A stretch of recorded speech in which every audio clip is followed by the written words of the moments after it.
is Jenna and today I'm going to be doing my September wrap up and my October TBR. In September I managed to read 5 books, all of which were either a 3 or a 4-star read, so I didn't have like the best reading month ever, but I did manage to read 5 books and I'm sorry, I'm just trying to like get into the center of my little frame there, but who knows what's actually happening. I was saying something about the books that I read. I read 5 books, 3 and 4 stars, but 5 books is amazing. So basically just gonna jump straight into the books that I read this month. So first up was a reread, and that was The Fault in Our Stars by John Green. I ended up giving this book a 3 out of 5 stars. I reread it for my 21st century literature class at university. We were looking at young adult fiction, why it's so, popular, why young adults love it, that sort of thing. So this book definitely, came up for obvious reasons. I have to say though that I was really disappointed when I reread this book. I just didn't, how do I explain this? I just didn't really connect with any of the characters. I just found them all really annoying and really young and like really juvenile, even though they were supposed to be like these 16-year-old kids. I looked at them being like much younger. They looked so juvenile to me. To be fair though, I was never really a huge fan of this book in the first place. It really didn't live up to the hype for me. I read it right before the movie came out and I read it basically because of the hype, and I think this is actually the first John Green book that I read, and I picked this one up, and yeah, I wasn't the biggest fan of it. I'd much prefer some of his other books, particularly Looking for Alaska I think would have to be my favorite of all of the books that he's written so far. And one of the problems that I came across when rereading this book is that it is so incredibly cheesy. I must have just glossed over the cheesiness the first time and like focused on the sad, but this time I focused way more on the cheesiness, which sort of affected the sad. I did not find this book moving at all. I didn't cry. I was just kind of like, yeah, that happened. That was a book that I read, and I kind of wish that I didn't reread it because now my memories of reading it the first time are sort of tainted by the fact that I didn't enjoy it much the second time around. Next up, I read Island Home, a Landscape Memoir by Tim Winton. This book I also read for my 21st century literature class at university, and I also gave this book a 3 out of 5 stars. Most of the people in my class absolutely hated this book. They just couldn't connect with it. They really didn't enjoy it. It is a true story. Obviously it's a memoir, so it's Tim Winton, and it's him sort of recounting his childhood and sort of telling us how he thinks that the land helped shape who he is as a person. Although most people in class didn't connect with it, I actually did connect with it very much so, because he and I shared kind of the same sort of childhood in that we both went on these road trips with our parents and our families a lot across the country, and just reading this book brought back a lot of like nostalgic childhood memories for me of doing that. Obviously we haven't done that in a very long time, but I do remember doing it as a kid. I remember going camping, and I remember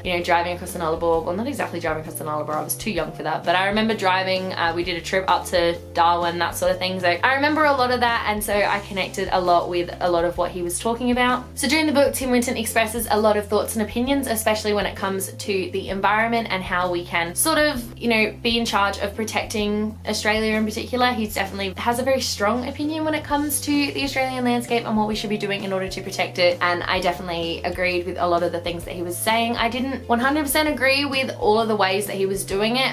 He sort of presented the book. He would have these prefaces before these sections. They weren't really chapters, and so you'd have like kind of a preface which would sort of be a memory type story, and then you get into kind of an essay style chapter, and I did find those a little bit of a drag, but for the most part I did quite enjoy this book. Next up was the YA Circles September book of the month, and that was Take 3 Girls by Kath Crowley, Simone Howell and Fiona Wood. This was a collaborative story between these 3 Australian authors, and they all wrote one character. This book was about 3 girls who team up to take down a cyberbullying website, and I overall gave it a 3 out of 5 stars. I can't decide if I liked Addie or Kate better in this book. I was not like the biggest fan of Clem, I have to admit, but honestly my overall favorite character in the entire book was Ben, which is hilarious because Ben is hardly in the book at all, but I loved him so much. He was so great. So I thought that the book did a really good job at exploring and portraying a lot of teenage insecurities that everybody goes through, especially girls. I found myself relating a lot to some of these characters and what they were doing, and they were 2 of them lived at a boarding school, 1 did not, and it was an all-girls school, so I don't really have any experience with that, but I do have experience with bullying and cyberbullying, not personally, but I have sort of seen it and that sort of thing. So I was able to see the way that the book had portrayed these things, and I thought that they did it really well. And I do think that a lot of teenage girls should read this book, but I also think teenage boys should read it as well, because it definitely helps you to sort of get in the mind frames of these teenagers and understand why it is that they are thinking the way that they are. Overall though, I loved the plot. I thought it was really simple. I kind of guessed the ending like a mile away though, so I found the book to be kind of really predictable, but I didn't mind that quite so much because it's a cute contemporary novel, and let's be real, most cute contemporary novels are really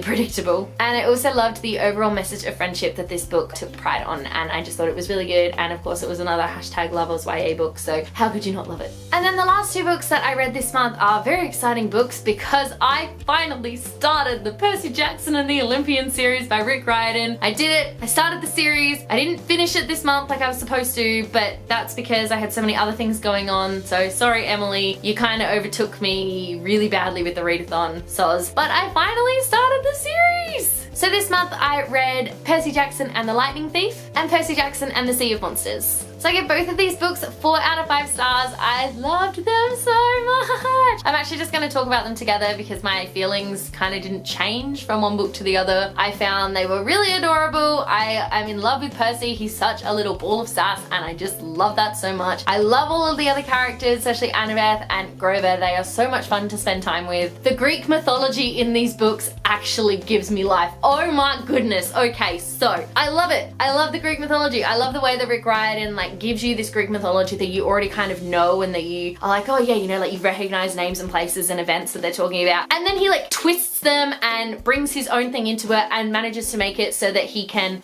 twist events to what he wants, and I just love it, and I think that is the coolest thing ever. I have to say though that I wasn't 100% convinced about the fact that Percy is only 12 in this first book and then I think 13 in the second book. I'm really not sure. I found it really, I don't know, unrealistic that he was that young, but I sort of got over it. I think the fact that I'd seen the movie first really meant that I was struggling. Like for example, Annabeth to me has brown hair. I know that she has blonde hair and that it's curly in the books, but she's always gonna have brown hair for me. So okay, but can we also talk about the underworld for a second? Because I could not stop laughing the entire time that they were in the underworld. It's not what the underworld would look like. I'm sorry, but it's just not. And I literally could not stop laughing the entire time they were down there. Also, thanks to this book, I'm actually low-key in love with Luke. I know why. I do know why, because bad boys. But yeah, I was more interested in Luke than in anybody else in this book, and I'm kind of halfway through Titan's Curse at the moment, and he's kind of flitting in and out, and I'm like, I want to know more about Luke. I don't care about everybody else. So that happened. It's gonna keep happening, and I'm sorry in advance about it, but I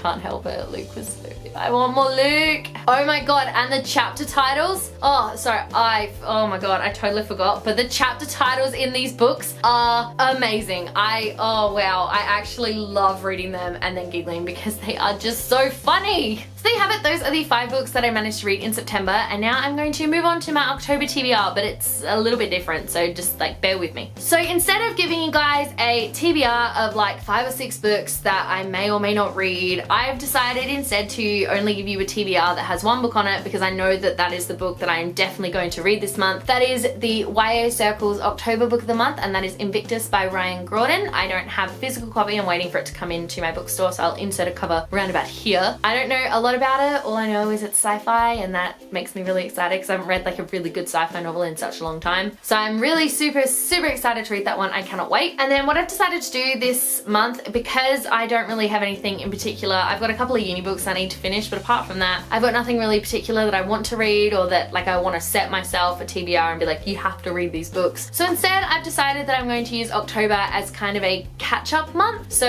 any books that I've had on my TBR at any point this year, either TBRs that I've shown to you guys, or sometimes I have my own TBR, I show you guys one and then I change my mind and I write my own little TBR. I do that sometimes. So my my catch-up TBR has 16 books on it, and I kind of like this because it means that I'm going to get to choose which books I really want to read, and I'm really excited about that. So I will not be sharing the 16 books with you guys. I want it to be kind of a surprise. If you follow me on my Goodreads page, then you'll be able to keep up to date this month with what I'm reading, but if you don't, then when we come back for my October wrap-up, it's going to be a bit of a surprise. So there we go, those were the 5 books that I'm planning on reading in September, the 1 book I'm definitely reading in October, and my plans for a catch-up TBR month. Let me know in the comment section below what books you read in September and which books you are planning on reading in October. I would love to know. If you like this video, be sure to give it a huge thumbs up and don't forget to subscribe to my channel so you don't miss a thing. Stay random!